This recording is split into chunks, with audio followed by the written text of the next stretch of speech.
Weaver was looking for someone for the Today Show to host the show. And how did he get to you and to Dave Garroway? Well, uh, the we had an agent at that time. Dave and I had the same agent, a guy named Biggie Levin, wonderful character. Uh, and Biggie had some connection with business association in the past with Pat Weaver. So he called Pat and said, I know you're interested in Garroway, or you're considering him. I handle him. Let me bring him in and have you meet him, and it'll save you a trip coming out here. So it was arranged that Dave and I would go into New York to listen to this concept and see what suggestions we could make on it.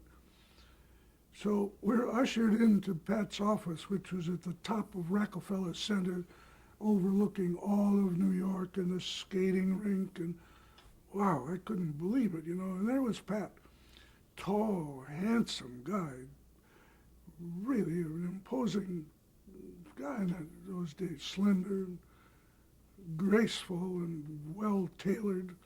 And I'm just sitting with my eyes bugging open. And there was a guy named Buck Prince and another chap whose name I don't remember. And Buck was an old newspaper man. And Pat said, I'm looking for a man to be the communicator of this program I'm considering developing for NBC. It'll be called the Today Show. There'll be a huge floor with all the cameras, and the weather will be coming in on special lines in this corner, and the news from Shanghai will be here, and Hong Kong here. The European news will be coming in, and the communicator will be in the center of all this. And he'll move here and bring us this, and he'll go over here, and there'll be a big glass dome, and the sunlight will pour down on this, and he goes on, and I'm sitting there thinking, wow, what a concept. I want a piece of this somehow, anyhow. And he goes on, and everybody said, give it some thought, shake hands, hope we can work together, the usual bull. And we're walking down the hallway, and I'm walking with Buck Prince, this old-time newspaper guy. And I said, Buck, this concept is fabulous, but I missed that part, that big studio with the sunlight and the glass and all this. Where is this program going to come from? And Buck says, well, to begin with, we have to share a studio with Howdy Doody. Well, at the time, there was no other studio space available for this big program. Well, it was developed by a lot of Mort Werner that I mentioned before, and Buck and other people fed in, and it began to take shape. But pretty soon it was time for the show to start, and they still didn't have a studio. So NBC took over the Johnny Victor Theater, which was right across the street from Rockefeller Center on 49th Street, and it was a showroom where RCA displayed its new inventions, television and radio and all that stuff. And that one wall was all glass looking out on the street. And the engineers say you can't do a show here because of sunlight. They worked it out, and it got done there. And it was probably, as much as anything else, the thing that made the show successful. Because people were real live people were walking back and forth and waving at Dave, and Dave was waving back. Harry Truman would come by in the morning with two guys walking with him, two bodyguards. It was wonderful. And the program became hugely successful. Did you, when you heard that concept from Mr. Weaver, who was the president of NBC, did you think it was blue sky, or did you think you could make a reality out of it? I thought he was crazy. Mm-hmm. I really did. I didn't think he was crazy. But I know what you're saying. I didn't think he realized what the problem was. And he didn't really. Pat never, I don't think, ever looked far enough into a thing to see whether if it was a good idea you got people and you made the good idea work. He had unlimited funds, and they had cameras, and the big problem was, did people care about the news in the morning? Well, they found if they softened the news enough and gave them enough, they gave them cooking recipes, they gave, remember Mr. Muggs the monkey? All that was made so that the audience would accept what people said the audience didn't want, which was serious news. Did Dave Garroway have any considerations about going into the format like that? Dave knew it was a great opportunity. He knew that. He wasn't sure it would work. But he knew he could do what he was supposed to do, because I'll never forget a meeting where people were screaming at each other about whether Dave would use a script or not. And I kept saying, don't give him a script, give him an outline. Let him feel his way. That's what we've been doing for years. It's the only thing he's good at. And they say, well, the cameraman won't begin to know where to move. And I will find a way to teach him, but Dave is not good at reading scripts. And he wasn't, he never was. To the day he died, he wasn't good at reading scripts. What were you hired to do on the show? Writer? Well, they call me a writer, but there again, I'd say, Dave, when you get to the monkey, pull a banana out of it and do this with it. And I did that kind of stuff. Whose idea was J. Fred Muggs? I don't know who first said, let's get a monkey. I know the way it worked, as I remember, there were two guys out here on Long Island someplace, and they had some pets. They had ponies they'd take for kids to ride, and they got this one little ape. It was very young, and it was cute. So they brought him in, and somebody else, maybe Mort Werner or somebody, everybody agreed it was going to be a funny little 2-minute piece for Dave, maybe, one time. And Dave and the monkey didn't get along at all. The other people could pick him up, the monkey would bite Dave, and Dave said, I can't do this, he'll hurt me. And he brought blood to Dave's hand one day. But they all talked to Dave and quieted him down, and they brought in a big pair of gloves for him to wear. And finally the monkey would let Dave handle him, but he never did get close to that one. There was a girl, Mary Kelly, and she became the monkey spokesman for the network. If you wanted to know, would the monkey do this? Would Mr. Muggs do this? Mary would decide whether he could or not. And she took him around the world one time for NBC. I would imagine that Dave himself, because he couldn't get along with the monkey, wouldn't want the monkey on the show. No, Dave knew the monkey was working well. He knew that. All you had to do was read the rating charts. The monkey showed up on the ratings. So the monkey stayed quite a while. You bet. How did you feel about The moving? terrible thing was, Go ahead, tell me. these two kids, two young guys that own these animals, they came to me one afternoon and they say, listen, we've got an idea, and if you've got some money to invest, you can become a part of it. We're going to try and get a monkey on every television show in America. I said, fellas, there's a saturation point, and I've got a hunch you've reached it already. They had dreams of grandeur. Well, now you had when you moved to the Today Show in New York, you had to dig up your roots in Chicago and move to New York. How'd you feel about that? Well, it was fine. I had just gotten married, a whole new life, excited about being in New York. And we did all the traditional things. Got an apartment in the Village, and it was good. And the radio show held up for another couple of years, which paid the rent and then some. It was. So you would send the scripts to them in Chicago, or No. The two singers and Parker Gibbs, the director, they came in.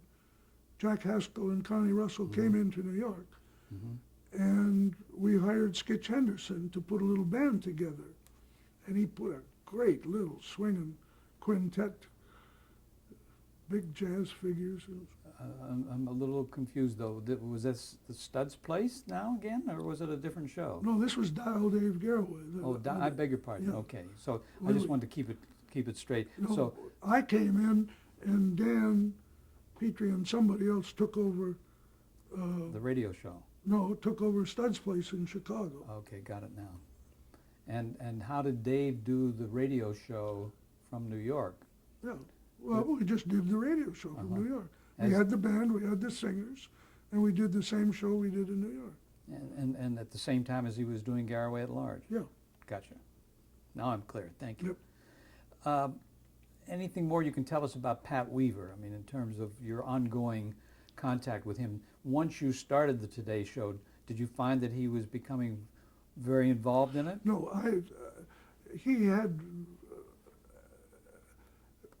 Pat Weaver was running a network, and Mort Werner and Dick Pinkham and guys like that, they were doing a show. So there wasn't much communication. Pat would look at the ratings, I suppose, and say, come on, fellas, get off your ass. This thing isn't moving right, or however those guys talk. But Pat was a brilliant, brilliant programmer. He did wonderful things. The Tonight Show, that was Pat's concept. The Spectaculars? There was I wrote the first Wide Wide World, and Pat had put that whole thing together. I was on the writing team Sure. that did that. And there was an afternoon show of Home? Home. That, Mhm. again, was Pat's thing. That was very successful, Mm-hmm. many years. Ted Mills produced that. That's right. What about, did you have a long-term contract with the Today Show? I mean, did they No, pay you? my deal was with Dave. Oh, I see. So Dave paid you Dave paid me. out of his company Yeah. as opposed to NBC. And when Biggie negotiated the contract for Dave, they negotiated a piece of money that covered me. It didn't come out of Dave's pocket. Mhm. Were you satisfied with that salary? Very much so. So it was kind of moving into the high Yeah. rent district, wasn't it? Huh? Yeah. Terrific. Well, let's talk more about the actuality of the format as opposed to the vision that Pat had for it. What in reality turned up? And Well, it all turned up, but on a smaller scale. It wasn't the Norman Bell Gates Dome. It was the Johnny Victor Theater, which was a relatively small studio. But it was a place where you didn't have to break the equipment down as you would have to do in the Howdy Doody studio. it was yours for every day. Yes, every day, so you could, plan. But there was the news instead of a newsroom. There was Frank Blair at a desk, and the cooking show, when that subject was being done, was a cue card on a desk, and there were little production areas, but the show was pretty simple. There was a weatherman, there was the news reader, there was girls of various sizes and shapes had do fashion spots, and they'd go out on locations and What about commercials? How were they done live on the show? done live From that same studio? from the same studio. Mhm. That changed soon after that. Within the year, tape came in and they began to do. There was So, a guy one time, speaking, it makes me think of unit producers. We had guys where if you wanted to do a spot about the library books on sale on Fifth Avenue, an event like that, Mhm. or the Easter parade, there were fellows who would do that, line producer. And Lenny Saffir was a brother of the famous agent. Washington Mhm. Saffir. And Lenny was a very, very thin, sunken cheek, dark-eyed guy, and he was a good line producer. You sent him out, and he brought back something you could use. Well, they were going to do a thing about the painters on the George Washington Bridge, the risks they take in the winter and how long it takes to paint, and then they'd have to start over again. And so they said, yeah, that's an interesting subject. Lenny, go out and produce a spot. So Lenny overslept the morning that they were going to do it. Now, this was done live, so the thing had to be done about 8 o'clock in the morning, which means you had to get there like 4 o'clock in the morning to set up and do all that stuff.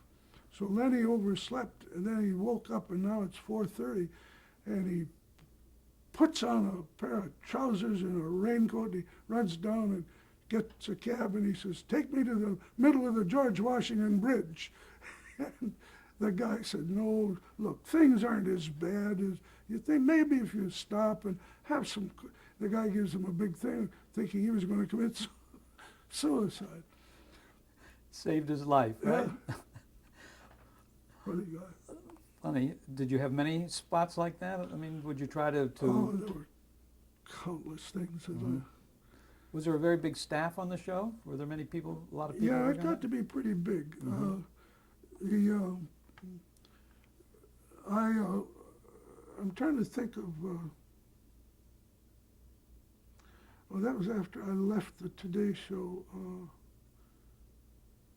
Well, I just can't think of one specific That's thing. okay.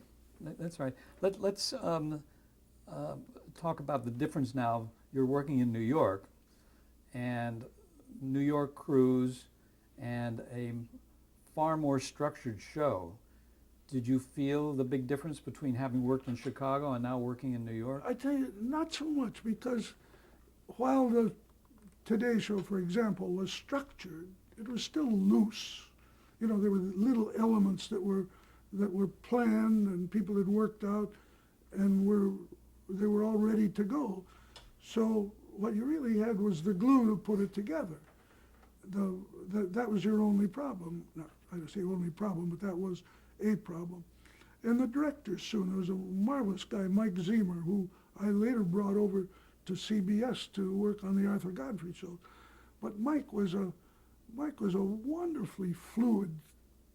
If this didn't work, well, then let's do this. Or he's in trouble, camera 4, you take it.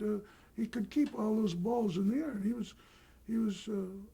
And and those kind of guys came to the surface when if you found someone who was too rigid, he wasn't around very long because his job just didn't get done. Did he ever get rattled? Did you ever see him get rattled? I never saw him get rattled. You very seldom see a television director get rattled, really. There are guys that keep their cool pretty good. What about Mort Werner now? We talked about him, and you certainly praised him for his ability to keep everything together. What was his relationship with Garroway like? It was very good. They liked each other. They were friendly, and Werner had a wonderful combination of what the problem, how the problem could be solved. You know, do you need 3 more guys? I'll get them for you. I'll take it out of this budget and put it in that. He was a very creative executive because he had been through the mill in live television on the West Coast. And this was now the tail end of live, in '50, the tail end of live. Tape was coming in, film was coming in. Yes. And Mort, there was a piano down in the basement of the Victor Theater, and Mort had stubby fingers and his nails were always bitten way back. And he played piano like you can't believe. He was a marvelous, self-taught, improvising piano, and he knew every song that was written. And he and I used to sit there when there wasn't anything to worry about upstairs and play the game. If I could name a song he couldn't play, I had to buy him lunch, and we'd go back and forth like that. Wonderful guy. Did you get some jazz musicians on the show, or wasn't that in your area? Listen, jazz has always been the toughest sale in the world. I produced the opening. I produced Sir Rudolph Bing's Farewell Gala. Every opera singer you can think of. And I've done a lot of shows like that. The opening of Alice Tully Hall, I never once was able to produce a jazz show. I presented ideas by the hundreds, and nobody buys. And so many of those greats are gone now. Most of them are gone. Only now do you see a little bit of jazz on television. Did you work with any of the other writers on the Today Show at all? I mean, were there other writers there? Yeah, the people who did the cooking bit Mhm. and this bit and that bit. But you didn't get No, involved I with don't that. know anything about Yeah. cooking. When did you leave the show? Not that not knowing it ever kept me from From doing it? trying, if Yes. someone was fool enough to let me. Do you recall when you left the show and why you left? Do you remember that? After the Today Show, I think you went to Caesar's I Hour. did some other stuff. Yeah. I guess I went to Sid Caesar. Yes, yes. Then. Yeah. Mhm. How did Garraway feel about you leaving? Well, it was time. Yeah. There wasn't much for me to do, and he was restless. I was restless. But you'd been with him a long time. Yeah, but nothing lasts forever. You know, Dave stayed on the program too long, really, but there wasn't a better place to go. But How much longer did he stay on the show after you left? Do you recall? David, Yeah. oh, a couple years. Hmm. Hmm. Couple years. And did Really. someone take your place and feed him the same kind of material that you did? Well, the whole setup changed. It got to be a little more formalized, and he had 2 or 3 workers, and had a girl who researched this stuff that was very good and feed him ideas. And by that time, Dave was ready to lean on paper a little more than he was before, Mhm. whether he liked it or not. But television was changing and changing rapidly. Tremendously. You told us a story that I would love to have for the record here about Hubble Robinson. Do you recall which one that was? About talking about the quality of the shows and the audience, the level. Oh, about reaching up for the. Yes. Well, this I think, it's just my version of what happened, and it could well be entirely wrong, but I think there's a core of truth to it. In the early days of television, the men like Hubble Robinson and Lou Cowan and guys who were giants in their day, they said, they believed, and the things that they were responsible for proved it. They said, the audience is here, a huge, huge audience, and they're buying more television sets every day. The audience is doubling and doubling and doubling. The way to get that audience is to offer them good stuff, offer them good plays. They'll come up to it because they're hungry for good stuff. And the result was Goodyear Playhouse, Armstrong Theater, fine dramatic shows, great writers, Paddy Chayefsky, Horton Foote. All those guys were writing the best kind of quality things that television could handle. And that went on for quite a while, and the audience got interested, and they watched it. But pretty soon, the audience got so big, and not all of them made that move up. And guys like Jim Aubrey and Keith Brazell and other names, guys came in and they said, no. The audience is there. They're not going to come up. Audience is there. Give them crap. Go down and get them. Give them whatever it is they want, no matter what it is. Go get them. And you got Beverly Hillbillies, Gilligan's Island, things like that, which were perfectly fine for what they did, but they were comic strips, the easiest kind to write, really. And even a show as wonderful as Lucille Ball, as funny as that show was, you never could say it was there to get the people to come up. It went down where the people were. Hit them in the face with a pie, make chocolates and have it run all over. People loved that. And Aubrey and those guys were absolutely right, as the ratings proved. But it sure didn't help television. It's too bad that there wasn't a longer period of trying to come up. Good stuff is on television. It's silly to complain about it. I have a feeling that there's only 10% of anything that's much good. The 10% of the poetry written is worth reading. The rest of it isn't any good. 10% of the paintings, wonderful. 90% isn't much good. 10% of Broadway shows. The rest of it isn't that good. 10% of, now that's my figure. Yours can be 12 or 15 or 2, but there is a percentage that's excellent, and then the rest of it tapers off. Now, television has that same percentage, however you want to figure it. 10% of television is fabulous.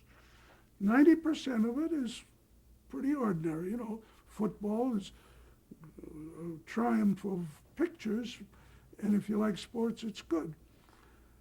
But television, I think, is like a huge magazine. You have a magazine on your table. It has an editorial page. It has a page of recipes. It's got cartoons in it. It's got political commentary. It's got a few pages of fiction. It's a fabulous magazine. And you can pick it up anytime you want and turn to any page you want. Television is a fabulous visual magazine, but you can't turn those pages anytime you want. Sometimes, if you want a flower arranging, you got to stay up till 4 in the morning to catch a glimpse of it. But it's there.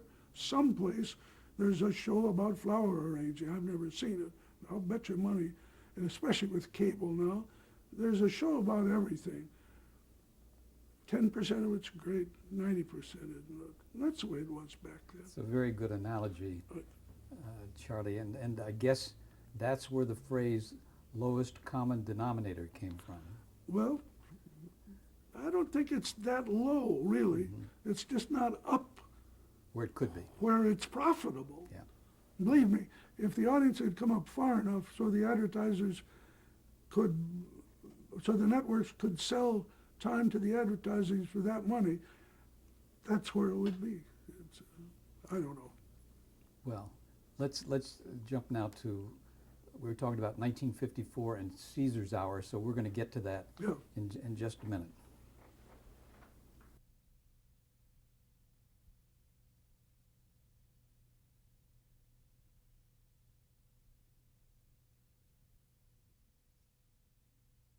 Comic strips, the easiest kind to write, really. And even a show as wonderful as Lucille Ball, as funny as that show was, you never could say it was there to get the people to come up. It went down where the people were. Hit them in the face with a pie, make chocolates and have it run all over. People loved that. And Aubrey and those guys were absolutely right, as the ratings proved. But it sure didn't help television. It's too bad that there wasn't a longer period of trying to come up. Good stuff is on television. It's silly to complain about it. I have a feeling that there's only 10% of anything that's much good. The 10% of the poetry written is worth reading. The rest of it isn't any good. 10% of the paintings, wonderful. 90% isn't much good.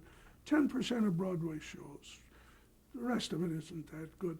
10% of, now that's my figure. Yours can be 12 or 15 or 2, but there is a percentage that's excellent, and then the rest of it tapers off. Now, television has that same percentage, however you want to figure it. 10% of television is fabulous. 90% of it is pretty ordinary. You know, football is a triumph of pictures, and if you like sports, it's good. But television, I think, is like a huge magazine. You have a magazine on your table. It has an editorial page. It has a page of recipes. It's got cartoons in it. It's got political commentary. It's got a few pages of fiction. It's a fabulous magazine. And you can pick it up anytime you want and turn to any page you want. Television is a fabulous visual magazine, but you can't turn those pages anytime you want. Sometimes, if you want a flower arranging, you got to stay up till 4 in the morning to catch a glimpse of it. But it's there, someplace.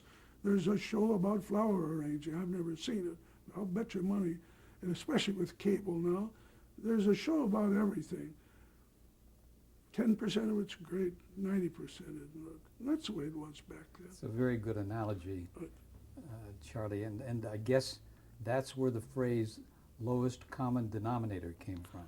Well, I don't think it's that low, really. It's just not up Where it could be. where it's profitable.